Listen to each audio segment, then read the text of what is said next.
Shalom,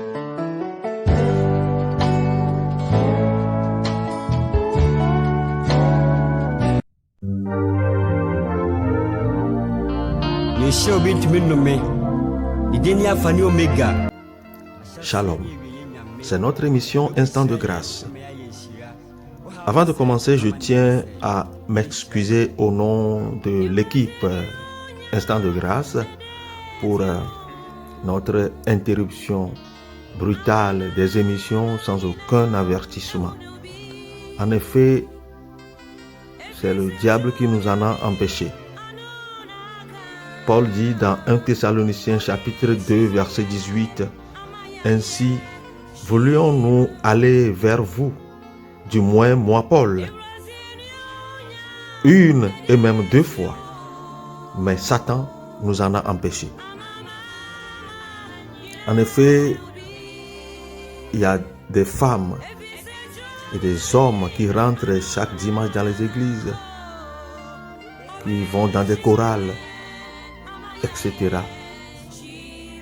Parce que nous dénonçons l'esprit de l'antéchrist dans nos deux dernières émissions.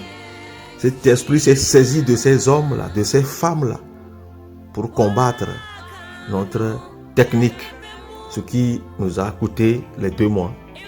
Mais si vous entendez ma voix ce matin, c'est parce que notre Seigneur a vaincu et que nous sommes plus que vainqueurs.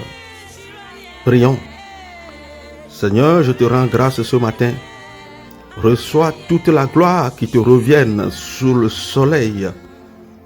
J'invoque maintenant ton omniscience, ton omnipotence, ton omniprésence à couvrir toute la terre. Qu'elle sonde les cœurs et les reins, qu'elle sonde les pensées et les lèvres, et qu'elle nous délivre de l'esprit de l'antéchrist. Qu'elle délivre ces femmes et ces hommes que l'esprit de l'antéchrist utilise maintenant contre d'autres frères. Que leurs pensées soient délivrées, que leurs lèvres qui calomnient soient délivrées, que leur cœur orgueilleux soit délivré au nom de Jésus-Christ de Nazareth. Délivre leurs pensées, papa. Délivre leur esprit et leurs âmes. Qu'ils reconnaissent tes voies et ta volonté. Au nom de Jésus-Christ de Nazareth. Papa, je prie maintenant que ta volonté soit faite ici sur la terre comme elle se fait au ciel. Que ton règne vienne avec sa justice. Au nom de Jésus-Christ de Nazareth. Papa, je prie que tous ces frères, toutes ces sœurs, que l'esprit de l'antéchrist utilise maintenant contre ceux qui te servent dans la vérité et dans l'humilité, que cet esprit soit consumé au nom de Jésus-Christ de Nazareth. Je prie maintenant que tout esprit de l'antéchrist qui t'empêche de voir en cette femme, en cet homme, un vrai serviteur de Dieu, soit ôté maintenant de ta vie. Je prie maintenant que l'esprit de l'antéchrist qui t'utilise pour brimer les autres avec ta position, ta notoriété, ta voiture ou tes diplômes. Je prie maintenant, parce que Dieu t'a béni financièrement, tu brimes les autres qui ne sont pas bénis financièrement, que cet esprit qui est l'esprit de l'antéchrist te quitte maintenant au nom de Jésus-Christ de Nazareth et sois libéré et agis en fils digne au nom de Jésus-Christ de Nazareth. Amen. Souvenez-vous, nous étions en train de parler de 2 hommes, Janès et Jambres, des magiciens de Pharaon, qui ont combattu Moïse, qui ont combattu l'œuvre du Seigneur. Aujourd'hui, plusieurs parmi nous, comme les faux docteurs d'Éphèse, comme la femme qui a l'esprit de Python, Acte 16, verset 16, détournait l'attention du peuple par ses révélations ou ses visions empêchant ainsi le peuple d'écouter les vraies prophéties et la parole du salut des apôtres. C'est ainsi que nous combattons à travers nos actes, nos pensées, souvent dirigés par des préceptes humains, l'œuvre du Seigneur.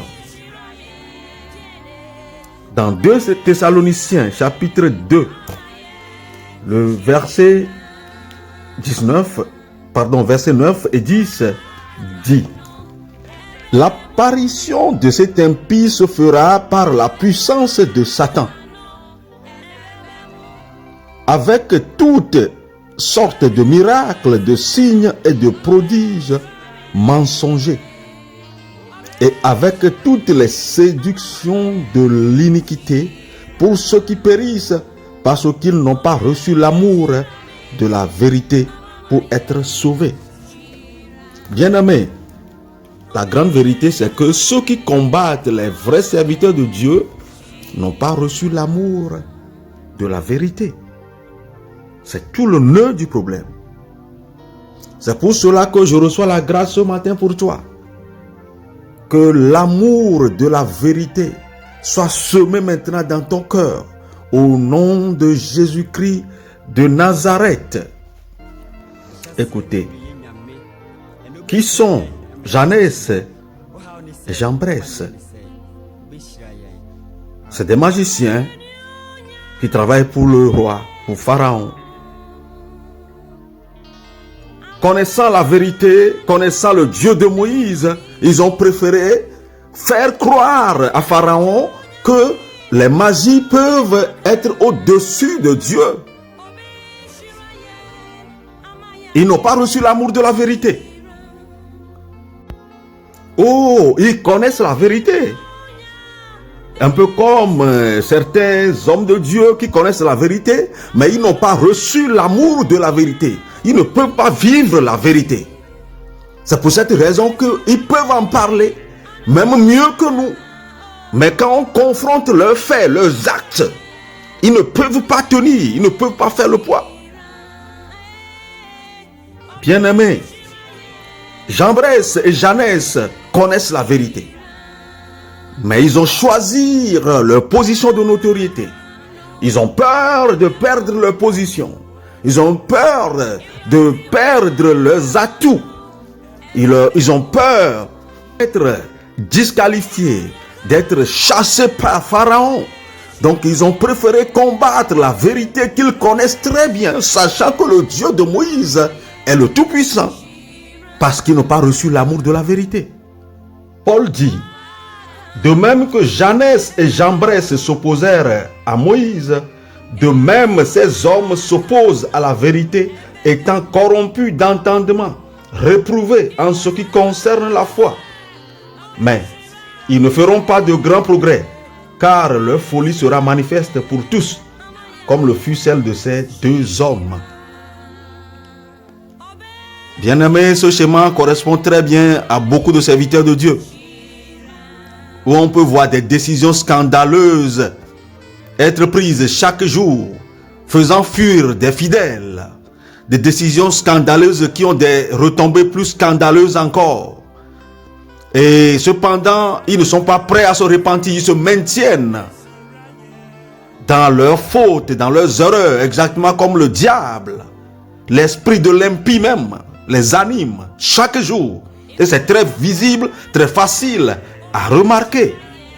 Ils disent souvent, ils peuvent partir s'ils veulent, ils peuvent partir de l'église. Quel appel tu as reçu? De qui? Du Seigneur Jésus. Lui dit que le berger laissera les 9 brebis pour aller chercher le 1 qui est perdu. Il dit que le berger laissera les 99 brebis pour aller chercher le 1 qui est perdu. Toi, tu dis, ils peuvent partir s'ils veulent. Qui t'a appelé? Tu travailles au nom de qui? Quel esprit t'anime? Pasteur, serviteur, servante, quel esprit? 2 Timothée chapitre 3, verset 1 au 5 dit, même nous allons lire jusqu'à 9. Sache que dans les derniers jours, il y aura des temps difficiles.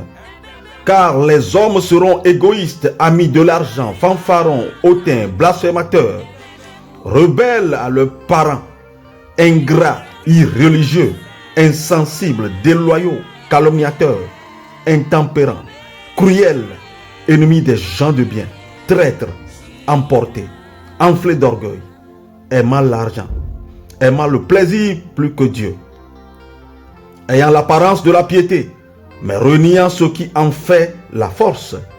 Éloigne-toi de ces hommes-là. Je m'arrête ici. Nous allons revenir sur ces commentaires dans les prochains jours, comme une troisième émission. Le diable croit nous intimider, nous pensant qu'il peut nous fermer la bouche de dénoncer l'esprit de l'Antéchrist. Mais on va lui montrer qu'on n'a pas peur de lui, ni de ses agents qui sont dans les églises. Pour cela, je ferai un troisième chapitre où je vais dénoncer encore avec plus de feu, même de rage, l'esprit de l'Antéchrist. Que le sang de l'agneau nous protège contre l'esprit de l'Antéchrist. Amen.